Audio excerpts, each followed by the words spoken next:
গৰম দিনত ভেন্দি আৰু ঠাণ্ডা দিনত ফুলকবি খাবলৈ কৈছে। ই বিভিন্ন অচিন ৰোগৰ কাৰণ হ'ব পাৰে। এইটো যদি দিয়া নহয় তেতিয়াহ'লে ইয়াৰ গুটিবোৰ চব। নমস্কাৰ বন্ধুসকল, স্বাগতম জনাইছোঁ পুনৰ অন্য এটা ভিডিঅ'ৰ মাজলৈ। আছোঁ বাৰীত, তাৰমানে ধনচি পাৰত আছোঁ। কাম কৰিবলৈ আহিলোঁ। কাম মানে আৰু ফুলকবি গুটি পচাবলৈ আহিছোঁ আৰু কাম কৰি থাকোঁতে মাজতে ভাগৰ লগাৰ কাৰণে বহি লৈছোঁ আৰু আৰম্ভ কৰি দিছোঁ ভিডিঅ'টো আপোনালোকৰ ওচৰলৈ আহিবলৈ মন যোৱাৰ কাৰণে। তো ভিডিঅ'টোৰ মাজলৈ আগবাঢ়ি যাওঁ আৰু মানুহজনী আহিছে লগত। এইফালে পানী মোকো অকণমান দিয়া। তো ফুলকবি পচাবলৈ এয়া কিয়াৰী তৈয়াৰ কৰিছোঁ। চাওক, এইফালে কিয়াৰী তৈয়াৰ কৰিছোঁ। তাৰপিছত এইফালে এটা কিয়াৰী তৈয়াৰ কৰিছোঁ আৰু এইফালে এইখিনি দাংবডি ৰুইছোঁ দেই। আৰু কালি পচালোঁ এইফালে, মানে সিঁচিলোঁ এইফালে লাই শাক, আৰু এইফালে হাল বাবলৈ বাকী আছে। বাইছিলোঁ ফালে আকৌ মানে কি হৈ গ'ল, কেঁৱা বনে ঢাকি ধৰিছে আৰু এইফালে হাল বাবলৈ বাকী আছে আৰু। তাৰপিছত পানী অকণমান মোকো দিয়া। স্বাগতম জনাইছোঁ পুনৰ অন্য এটা ভিডিঅ'ৰ মাজলৈ। বলক তেতিয়াহ'লে ভিডিঅ'টো পলম নকৰি আগবাঢ়ি গৈ থাকোঁ আৰু। তো বন্ধুসকল, এয়া ফুলকবি, এয়া চাওক। এইটো ইয়াত লিখা আছে শ্বয়িং টাইম 1 আগষ্ট টু 25 আগষ্ট। এইটো লেট কাটিকা বুলি কয়। আৰু এইটো হ'ল কাটিকা। এইটো কিমান তাৰিখৰ পৰা কৈছে, 25 নে কি, 25 জুলাইৰ পৰা 15 আগষ্টৰ ভিতৰত মানে এইটো পচাবলৈ কৈছে আৰু মাটিত দিবলৈ কৈছে। তো এইটো দিয়া হৈ গ'ল আজি। এইটো আজি দিম আৰু এতিয়া মাজতে অকণমান জিৰাই ভুটাই লৈছোঁ। গুটিকেইটা হৈছে লোকেল জাতৰ হয়, বিহাৰত খেতি কৰে। বিহাৰৰ খেতিয়ক কেইজনমানে আমাৰ অসম তথা উত্তৰ পূৰ্বাঞ্চললৈ লৈ আহে এইটো বীজ। তেওঁলোকৰ নিজৰ খেতিৰ বুলি কয় আৰু খাবলৈও সোৱাদ হয়। আৰু ইয়াৰ দামটো অকণমান কম হয়। আৰু যিবিলাক মাৰ্কেটত তেতিয়া পোৱা যায়, আমাৰ এই সৰিয়হতে হাইব্ৰিড জাতৰ কিছুমান বীজ পোৱা যায়, সেইবিলাকৰ দাম বহুত কষ্টলি হয়। 100 গ্ৰাম বীজৰ দাম 5,000-6,000 টকা হয়। আৰু এইটো 100 গ্ৰাম বীজৰ দাম মাত্ৰ 500 টকা। তো কাম আৰম্ভ কৰি দিওঁ আৰু। পুনৰ আজিৰ পৰা আমাৰ মানে খেতিত আৰম্ভ আৰু। ইয়াত মানুহজনে কবি গুটি দি আছে। পানী খেতি সামৰিলোঁ। পানী খেতি সামৰাৰ লগে লগে আহি গ'লোঁ বাম খেতিত। আৰু বাম খেতিত আজি প্ৰথম ইয়াত ফুলকবি গুটি পচোৱা হৈ আছে।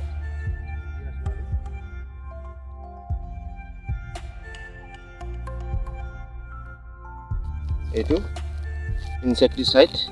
এইটো যদি দিয়া নহয় তেতিয়াহ'লে ইয়াৰ গুটিবোৰ চব পৰুৱাই টানি লৈ যাব। তো এইটো এলড্ৰেক্স বুলি কোৱা হয়, মালাথিয়ান আৰু। এইটো নিদিলে গোটেই পোকে পৰুৱাই টানি লৈ গুচি যাব। নিদিলে মানে গোটেই পৰুৱা পোকে খাই দিব।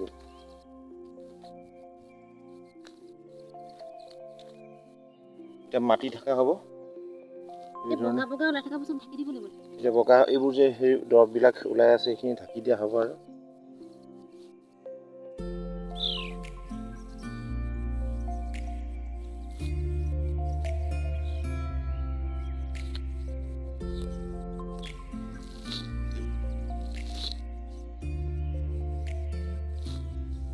বন্ধুসকল, এয়া কহুৱা দি ঢাকি দিছোঁ।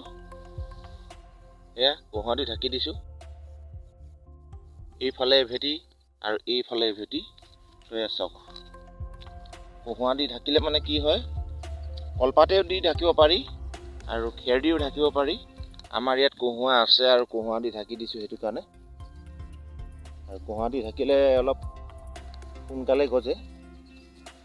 এয়া ঢাকা হ'ল আৰু। বন্ধুসকল, এয়া আমাৰ ফুলকবি। ফুলকবি এতিয়া এইটো কাটিকা বুলি যিহেতু কৈছে, কাতি মাহত ওলাব। আৰু বোলে ঠাণ্ডা দিনত বোলে বুজিছে নাই, ঠাণ্ডাত বোলে ভেন্দি খাব নালাগে আৰু গৰমত বোলে ফুলকবি খাব নালাগে। কিয় বা? মানে আৰু প্ৰতিদিনত খাপ খোৱা বস্তুবোৰ খাব লাগে আমি। হয় নেকি? চিজন বাই চিজন বস্তুবিলাক খাব লাগে। আচল কথাটো কৈ দিওঁ নেকি মই? তো বন্ধুসকল, গৰম দিনত ভেন্দি আৰু ঠাণ্ডা দিনত ফুলকবি খাবলৈ কৈছে। যদি গৰমৰ দিনত ফুলকবি আৰু ঠাণ্ডা দিনত ভেন্দি খাওঁ তেতিয়াহ'লে প্ৰকৃতিৰ লগত আমি ওলোটাটো কৰা হ'ব। প্ৰকৃতিৰ নিয়ম মানি চলা নহ'ব। আচল কথা হ'ল বন্ধুসকল, গৰম দিনত ফুলকবি আৰু ঠাণ্ডা দিনত ভেন্দি খাবলৈ দিয়া নাই। বুঢ়ালোকসকলে কয়, তাৰমানে বতৰৰ ফল বতৰত খাবলৈ কৈছে, বতৰৰ শাক পাচলি বতৰত খাবলৈ কৈছে। আবতৰীয়াভাৱে যদি আমি ফল মূল হওক বা শাক পাচলি খাওঁ তেতিয়াহ'লে আমাৰ স্বাস্থ্যৰ কাৰণে ভাল নহয় বুলি কৈছে আৰু। কাৰণ এতিয়া ধৰি ল'লোঁ এতিয়া গৰমৰ দিন, এতিয়া যদি ফুলকবি খাওঁ, বজাৰত এভেইলেবল হৈ আছে এতিয়াও 150-200 টকা কেজি ফুলকবিৰ দাম। কিন্তু সেই ফুলকবিবোৰ উৎপাদন কৰিবলৈ যাওঁতে বহুত মানে অতিৰিক্ত পৰিমাণে ঔষধ প্ৰয়োগ কৰিব লগা হৈছে, মেডিচিন প্ৰয়োগ কৰিব লগা হৈছে, কীটনাশক ঔষধ হওক, সাৰ হওক, বিভিন্ন ধৰণৰ এই ৰাসায়নিক পদাৰ্থবিলাক প্ৰয়োগ কৰিহে সেইবিলাক উৎপাদন কৰিছে। ঠাইভেদে, মই কথাষাৰ ঠাইভেদে কৈছোঁ, তাৰমানে আমাৰ ইয়াত যিহেতু আমাৰ অসমত গৰমৰ ছিজন এতিয়া, গতিকে অসমৰ কথা ক'বলৈ গৈছোঁ। বাকী কিছুমান ঠাইত এতিয়া ঠাণ্ডা আছে, তাত বাৰু খাব পাৰি। গতিকে আমাৰ ইয়াত যিহেতু গৰম, গতিকে ইয়াত ঠাণ্ডাৰ দিনৰ বস্তুবিলাক আমি যদি এতিয়া খাওঁ তেতিয়াহ'লে আমাৰ স্বাস্থ্যৰ কাৰণে উপযোগী নহয়। ই বিভিন্ন অচিন ৰোগৰ কাৰণ হ'ব পাৰে বন্ধুসকল। সেয়া আৰু বন্ধুসকল, কামৰ মাজতে আপোনালোকক অকণমান আমনিও কৰা হ'ল আৰু দেই। এতিয়া আমাৰ কাম বহুতেই বাকী আছে, গতিকে কামত ধৰোঁ আৰু পুনৰ অন্য এটা ভিডিঅ'ত লগ পাম, প্ৰতিশ্ৰুতি থাকিল। যদি আজি ভিডিঅ'টো চাই ভাল পালে লাইক, শ্বেয়াৰ, কমেণ্ট সকলোখিনি কৰি দিয়ক আৰু ছাবস্ক্ৰাইবটো কৰি ল'ব। পুনৰ লগ পাম তেতিয়াহ'লে দেই বন্ধুসকল, বাই বাই।